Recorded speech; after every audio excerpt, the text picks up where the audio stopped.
Kenny Omega has spoken on the AEW All Out Brawl. Elsewhere, Chris Jericho apparently has zero interest in returning to WWE, and an AEW star has revealed that they are not medically cleared to wrestle. More on that in this video. Hello everyone, Jack and Ross back again. Kenny Omega was on Renee Paquette's The Sessions and talked about the infamous Brawl Out incident last year. What's that, the Brawl Out? Brawl Out? Never heard of it. He says, I didn't get it. I was like, what's with this strange atmosphere? What is with this strange aura? Why does something feel so ominous right now? Just sensing it. Just feeling the vibes. You know? The trees grow stronger in the wind. I didn't know and couldn't figure it out. The next you know, there's more stuff happening. This isn't right. Someone needs to be the voice of reason. This is silly. He continued though, Jack, didn't he? He said things fell off the rails. We were just involved in a very silly situation that people are probably going to be talking about for months and possibly years to come. I think he's right there. It's a shame the general public and a lot of people aren't ever going to know how it went down or how it could have been prevented or how it could have ended differently. I don't think anyone is happy that how it happened, how it happened or proud that it happened. I think across the board, everyone thinks it was a terrible situation that was unnecessary. Yeah, he then goes on to say that the backstage atmosphere has cleared up since then. Obviously, CM Punk is departed the company. The EVP's had the suspension. They've come back in. It seems that everything worked out in the end. Yep.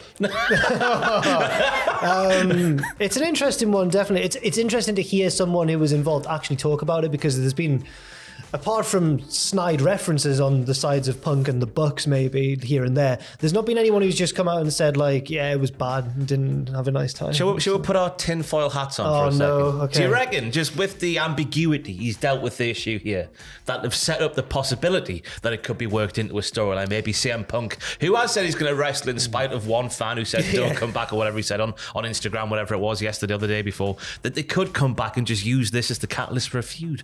I don't know, but usually I'd say no, but then the other day Mark Henry was talking about how if he was in charge, he'd have Punk come back. He's not in charge though. I know he's not in charge, but things are being said that maybe wouldn't be. I don't want to. I do feel quite tinfoil hat on. I know, so do I. I mean, it's obvious why he is quite ambiguous here, because there was legal ramifications and legal processes going on and stuff, which I think have come to an end. It's been a while since we reported on this sort of brawl out thing. So. But I imagine they can't speak about certain things that were to do with the legal processes if they're still going on. So I don't know. It could be one way or the other. It could be really real, or just maybe, that little glimmer of bollocks. I mean, it was reported that Omega's role in the brawl wasn't one of the aggressors from the sounds of it when it was all reported. I remember Fightful Select, I think, reporting that he tried to save CM Punk's dog and then ended up getting bitten by Ace Steel. Yeah.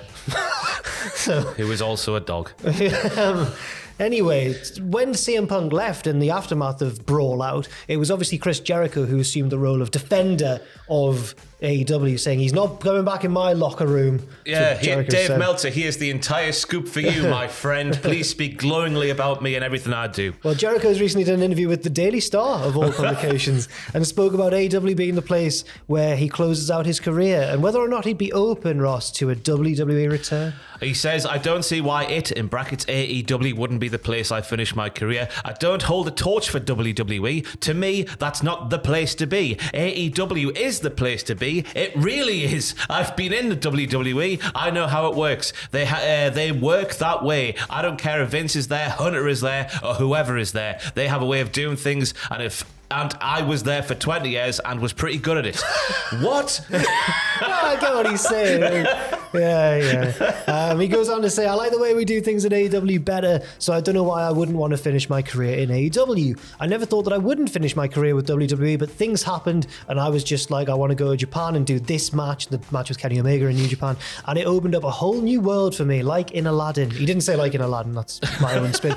Business is business, and there's always ups and downs, but I have zero interest in ever going back to WWE, not out of bitterness or anger. I love Vince, I love Triple H and all the people there. I reckon this has just come coming down to creative freedom. That's what I read from this. Yeah. Like, he's done it the WWE way. He says he's very good at it.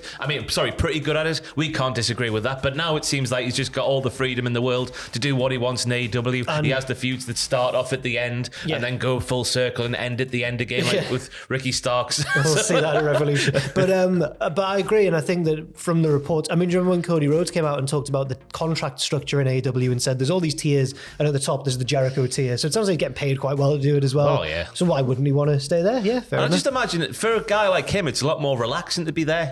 I don't know. Obviously, things have changed backstage in WWE. We've all read this over the past 6 months with Triple H coming in. But as I said, you just get the feeling that for someone like Jericho at the stage of his career, AEW would be a nicer place to work. Yes, I would agree as well. More AEW news now. Unfortunate news for one particular star who has revealed that they are not cleared to wrestle on the Elite POV podcast. Tay Melo revealed that she is not medically cleared. Yeah, she's been dealing with a back protrusion, sometimes known as bulging discs. That sounds horrible. For over 10 years, and recently became aggravated following a street fight on Rampage between herself, Anna Jay, Ruby Soho, and Willing Nightingale. That was in January. Yeah, and I remember that match. Everyone was saying, "I hope Anna Jay is okay," because I think she was the one who. But it was actually Tay Melo. It just was that the powerbomb? I think it was that one. But I think that it just goes to show that any wrestling's dangerous. Yeah, it doesn't necessarily need to be the big showy spots that are dangerous. Anything can happen at any time. Well, obviously, she's got a history in the combat game, doing some sort of martial art discipline. Jiu-jitsu, maybe? Yeah. Can't quite remember. Can't imagine that's too kind on the old back. No. She said she's improving and good, but gave no sort of time frame for her return or anything other than saying that she'll be cleared in the next couple of weeks, so she'll be fine. So that's pretty good. Lovely. Yes.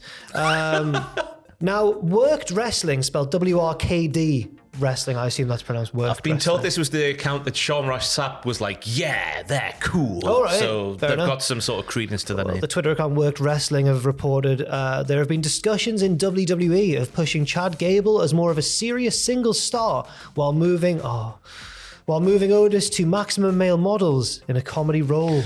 It's terrifying. There's shoots of hope because Otis is obviously a very versatile performer. Yeah. You can do the serious stuff in the AA, you can do the comedy stuff, you go back to the times with Mandy. But it's just the fear that they're going to make a fat man dress up in silly suits and laugh at him for being fat.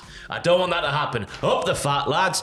Gable and Otis are apparently though on the fence about splitting up due to their long-time close friendship. Oh, that's very nice. And also, on the other side of the fence as well, I don't want Chad Gable to be all serious. He's really good at being a dork, like Kurt Angle. Yeah, that's what he should be. He should be 2000 Kurt Angle. We've said this so many times, haven't we? Yeah, well, you can still have him be pushed and win matches and stuff because he's really good, but you don't have to make him all serious and badass. Keep him silly and cool. Silly and funny like he is. Fluffy edge around a hard, stern core. Absolutely. He's an Olympian. But no, I agree with what you're saying about Otis as well. After the whole Mandy Rose storyline and everything, surely WWE could see what an organic babyface they had on their hands. It's impossible not to root for Otis. The turn's been happening for some while on Raw, I think, because the crowd reactions are changing week on week on week. It feels like just with Otis bringing back the caterpillar and stuff like that in reaction to the more cheers he's getting. But if I was them, I would be thinking, let's go for the split because they have now fully found themselves a role, as we discuss on the Cultaholic Wrestling podcast every Friday on this very channel, that they are just now in the enhancement role of they are so good at making other teams look good that is now their role. And they're not going to be in the sort of title picture anytime soon, so why not? That's very true. Go for it. And finally, an update on an NXT story we talked about in the last video today. Do check that out on this channel if you haven't seen it already. But we were talking about Grayson Waller, who's been calling out Shawn Michaels, and he took over the production truck last week and called one of the men who works there lad. Trying to do your job there, lad. So disrespectful. It was disrespectful. And he's now challenged Shawn Michaels to be his guest on the Grayson Waller Effect, his talk show segment at NXT Roadblock. Now, Shawn Michaels has responded that he will be his guest on the Grayson Waller Effect. And I was in the last video saying, does this mean that Shawn's going to come out of retirement and have one more match?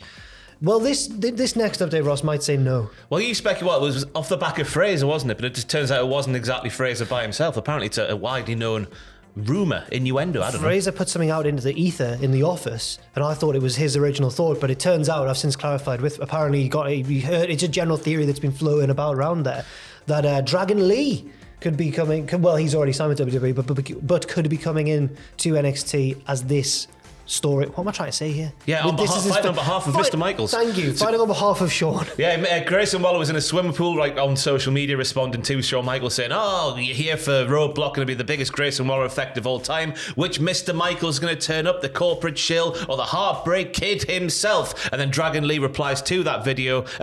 After Waller says, respect me, Michaels, Dragon Lee replies to the video saying, you talk too much. It's a Botchamania reference. Dragon Lee. But obviously Dragon Lee's had a bit of an issue apparently with his visa. He was supposed to appear at Vengeance Day, couldn't appear at Vengeance Day because of his visa, and now it looks like he's going to make his debut potentially on behalf of Mr. Michaels in a fighting role maybe after Roadblock or maybe at Roadblock. At Roadblock, yeah. Well, I've got to say, if I was in charge of NXT Creative, I would be cross. Because it spoils it. Why is he gone, why is he tweeted, you talk too much? Yeah.